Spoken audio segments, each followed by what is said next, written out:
રામ રામ દોસ્તો. મહેશ ગિરીજી મહારાજે કાલે બોમ્બ ફોડ્યા, લગભગ બધાએ જોયા હશે. બહુ ભયંકર ઉપરી બોમ્બ કાલે ફોડી દીધા. મહેશ ગિરીજી મહારાજે વિડીયો રિલીઝ કર્યા હતા. પેલો કેક કાપે છે બધા ગિરનારમાં જુનાગઢી જે સાધુ દાઢીવાળા બધા, અને કેવું બધા રમે છે કેકથી, ચીતળી ચડે એવું છે બધું. એક એ વિડીયો, અને બીજો મુજરા કરતો, શિવરાત્રિના મેળામાં મુજરા કરતો વિડીયો રિલીઝ કરી નાખ્યો. બોલો, આવા બે વિડીયો કાલે ફરતા કર્યા છે. અને ત્રીજો હતો દારૂ પીતા હતા ને એવું બધું હતું ને, તો પોલીસની રેડ પડી હતી અને પોલીસ પકડીને લઈ જાય છે, એવો એક વિડીયો હતો. તો આવા ત્રણેક વિડીયો ફરતા કરી નાખ્યા. 3 બોમ્બ ફોડ્યા હતા કાલે, અને એમને કંઈ ફોડવા નહોતા બિચારા. એ યજ્ઞ કરતા હતા. 40 દિવસનો યજ્ઞ એમના ત્યાં ચાલુ જ છે. તો આ ચાલુ યજ્ઞમાં એમને છે ને આવા બધા બોમ્બ શું લેવા ફોડવા પડ્યા? કારણ કે છે ને એમના વિરુદ્ધ કંઈક બીજી ટોળકીએ, સામેની ટોળકીએ મહાકુંભમાં પ્રતિબંધ લગાડી દીધો મહેશગીરીને આવવા પર. આવું બધું છે ને ખોટી અફવાઓ ફેલાઈ નાખી. એટલે પછી છંછેડાઈ ગયા. મહેશગીરીજી મહારાજ કે મહાકુંભ ચાલતો હતો ને એટલે હું બંધ હતો, અત્યાર સુધી હું બોલતો નહોતો. અને મારું અહીંયા યજ્ઞનું કામ 2 વર્ષ પહેલાંથી જ નક્કી હતું. અહીંયા આ યજ્ઞનું આખું બહુ મસ્ત યજ્ઞ કરે છે. લાઈવ પણ હોય છે ગુરુ દત્તાત્રેય સંસ્થાન નામની યુટ્યુબ ચેનલ પર. તો એમાં એ રોજ પછી બ્રિજદાન ગઢવી પણ ગયા હતા ત્યાં સેવા માટે. તો 40 દિવસનો યજ્ઞ છે, બહુ જબરજસ્ત યજ્ઞ છે. વિષ્ણુ યાગ, આ તે મેં પહેલી વાર નામ સાંભળ્યા એવા યજ્ઞ ત્યાં ચાલી રહ્યા છે. તો બહુ સારી વાત છે ને બહુ સારું કાર્ય ચાલી રહ્યું હતું. અને ત્યાં અમને ખોટા છંછેડી દીધા. તો પછી છોડી દીધા બોમ્બ એમણે. તો પછી એમણે પૂછ્યું, તમે સાબિતી લાવો કે મને પ્રતિબંધ લગાડ્યો. એવો ખાલી કાગળ લાવો. તમે ખાલી એક કાગળ આવશે ને મારી પાસે, એટલે હું તમને જવાબ આપી દઈશ. ખાલી તમે કાગળ લાવો કે ક્યાં મને પ્રતિબંધનો. અત્યારે હું ક્યાં યજ્ઞમાં છું એટલે જવાનો જ નહોતો, ગયો નહોતો, કારણ કે આ પહેલેથી ડેટ બધું ફિક્સ હતું ને બધું હતું. તો કે આ ટાઈમે હું ત્યાં જવાનો નહોતો અને આ લોકોએ આવું કીધું છે, તો ખાલી તમે કાગળ મને સાબિતીનો આપી દો, એટલે પછી હું એ બધાને કહું, તમને જવાબ આપું. પછી છતાં પણ ખોટી અફવાઓ ફેલાઈ એ લોકોએ. કારણ કે એમણે પ્રોસેસ સમજાય કે કોઈને પ્રતિબંધ લગાડવો હોય ને તો એ વ્યક્તિને બોલાવીને પૂછવામાં આવે કે તમારા વિરુદ્ધ આવા આરોપ છે. એ પંચ હોય ત્યાંનું અખાડાનું, એ લોકો નક્કી કરે અને એ લોકો પછી પ્રતિબંધ ઠરાવ પાસ કરીને કરે. પણ આ તો આ એક વ્યક્તિ જ છે, એને કોઈ એવો હક જ નથી કોઈને પ્રતિબંધ. અને આવું બધું તો હવે પૂરું થઈ ગયું કે આને આમ સમાજ બહાર કરી દીધા, આને આમ પ્રતિબંધ કરી નાખ્યો. કારણ કે આવો કિસ્સો છે ને મારા દાદા સાથે બનેલો હતો, કે બહુ સારો છે, જાણવા જેવું છે. પહેલાં કેવું ચાલતું હતું, સમાજ બહાર કરી નાખેલા હોય. અમુક છે ને લગ્ન કરો ને, આમ પટેલ સમાજમાં પાછા અલગ અલગ સમાજ હોય, ગામના આટલા ગામના આ સમાજ, આમ ને ફલાણાના સમાજ. તો એની અંદર જ તમારે લગ્ન થાય. બીજે બહાર કરો ને તો તમને સમાજ બહાર કરી નાખે, કાઢી મૂકે સમાજમાંથી. આવું બધું ચાલતું હતું, ભયંકર. તો મારા દાદાના દોસ્તારના છોકરાએ લગ્ન કરેલા સમાજ બહાર, પટેલ સમાજમાં જ, પણ સમાજ બહાર. તો એ લોકોને તો સમાજ બહાર કર્યા, પણ મારા દાદા લગ્નમાં ગયા હતા. હવે દોસ્તારના છોકરાના લગ્ન હોય તો જાય, સ્વાભાવિક રીતે કોઈ પણ જાય. તો એ ગયા હતા તો એમને સમાજ બહાર કર્યા. એટલે અમને બધાને, મારા પપ્પાને લોકોને બધાને સમાજ બહાર કર્યા. અને એ વખતે તો એવું આપતા હશે પહોંચ ને એવું બધું, કે આ લોકોને સમાજ બહાર કર્યા છે, એવું ઠરાવ ને એવું કાગળિયું મારા દાદાના હાથમાં આવ્યું. અને ગયા સીધા કોર્ટમાં.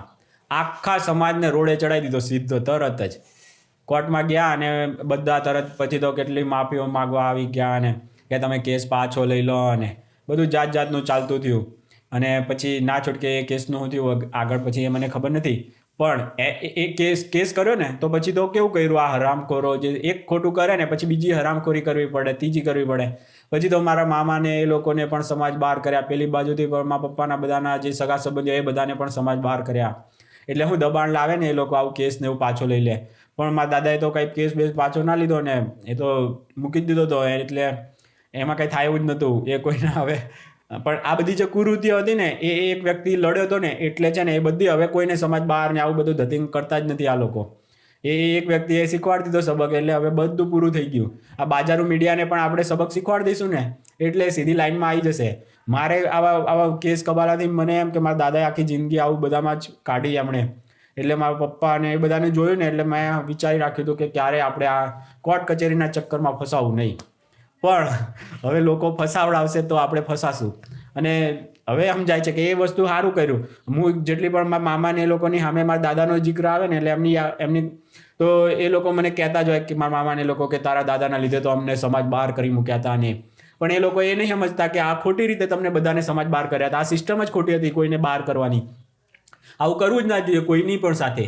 તો એ લડ્યા એટલે હવે કોઈને થતું જ નથી. અત્યારે તો સમાજની બહાર તો ઠીક પટેલ સમાજ બીજી જાતિમાં પણ લગ્ન થાય છે, બધું થાય છે.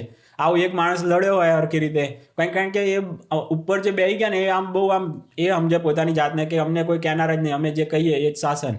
ભાઈ હવે પૂરું થઈ ગયું છે બધું. આ બાજારો મીડિયા છે ને સ્ટુડિયોમાં બનાવતી કેબિનેટને એ બધાને રોડ પર લાવી દીધા હવે. તો અહીંયા પણ હવે થશે, કારણ કે અહીંયા જે ગૃહ મંત્રાલયમાં રિપોર્ટ જતો હોય ને એ પહેલાં સ્ટુડિયોમાં જાય છે. તો આ બધો સુધારો કોણ લાવશે? આપણે જ લાવવો પડશે. આપણને ભલે જે કરો આપણે ડાયરેક્ટ સામે તો એ લોકોની જતા નથી, પણ જે ખોટું કરે છે બાજારો મીડિયા, જે વસ્તુ નિર્દોષોને ફિટ કરાવે છે, આ મહેશગીરી મહારાજ એમની પાછળ પડી ગઈ. એટલો જેન્ટલમેન વ્યક્તિ, જબરજસ્ત. આવો ગિરનારને મળવો જ મુશ્કેલ. એ માણસ આવ્યો અહીંયા જુનાગઢમાં અને આટલું સારું કામ કરે છે. કેવા લોકોને એક્સપોઝ કરવા માંડ્યા હવે તો. કારણ કે એ કહેતા હતા કે ભાઈ તમારા લોકોના ધતિંગા બધા ગિરનારની સફાઈ અભિયાન ચાલે છે. હવે જુનાગઢની જનતાને વિચારવાનું છે કે કયા વ્યક્તિઓનો સાથ સહકાર આપવો.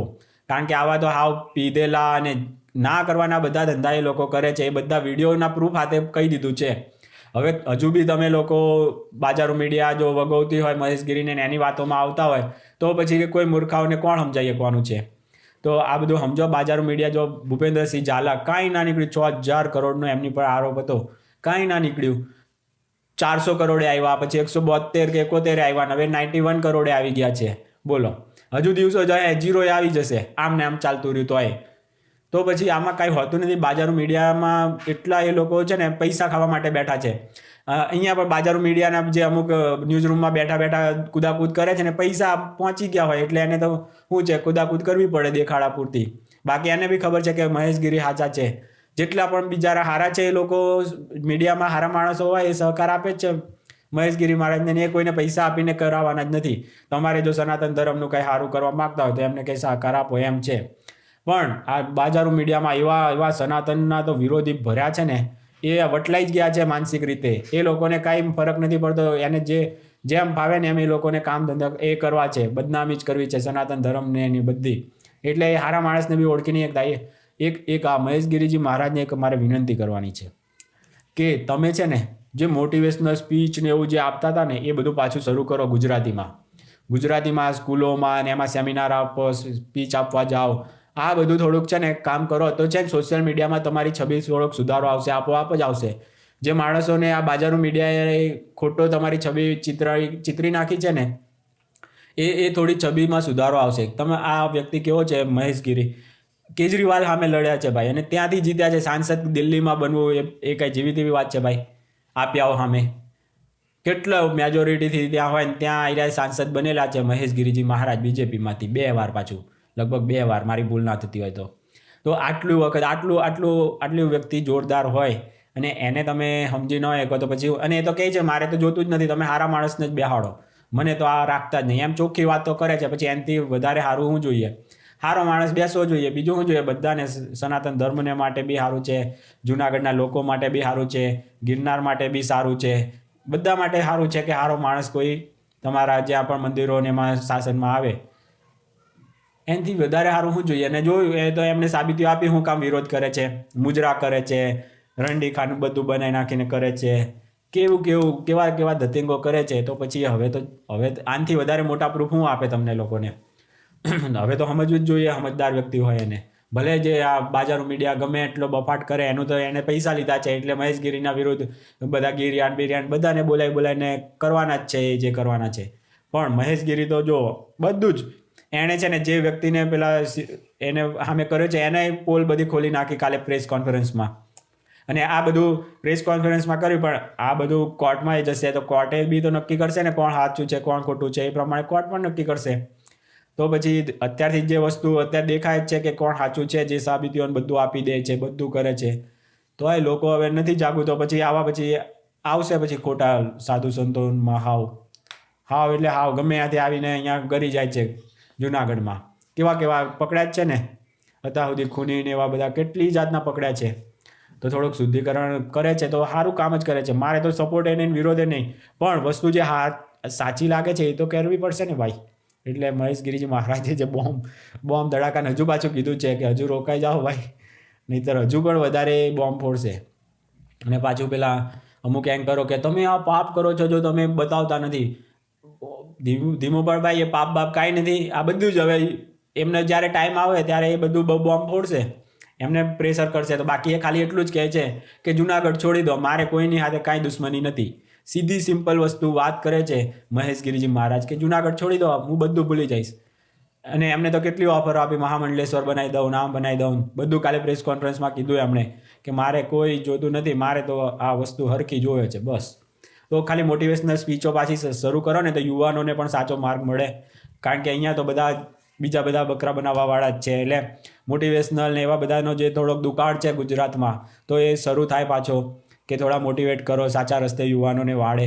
એવા સાધુ સંતો બહુ ઓછા છે. તો એ કામ પણ મહેશ ગિરિજી મહારાજ ચાલુ રાખે ને એવી વિનંતી છે. હાથ જોડીને મહેશ ગિરિજી મહારાજ પાસે આ વિનંતી કોઈ પહોંચાડી દેજો. કારણ કે મારે કાંઈ છેડા એમના અડતા નથી, ક્યારે અડ્યા નથી. અને મારે તો એક જે સાચું લાગે છે ને એ વસ્તુ કહેવા માટે જ વાત કરી છે દોસ્તો. બરાબર, ચાલો ત્યારે બીજા કોઈ વિડીયોમાં મળીએ, ત્યાં સુધી રામ રામ.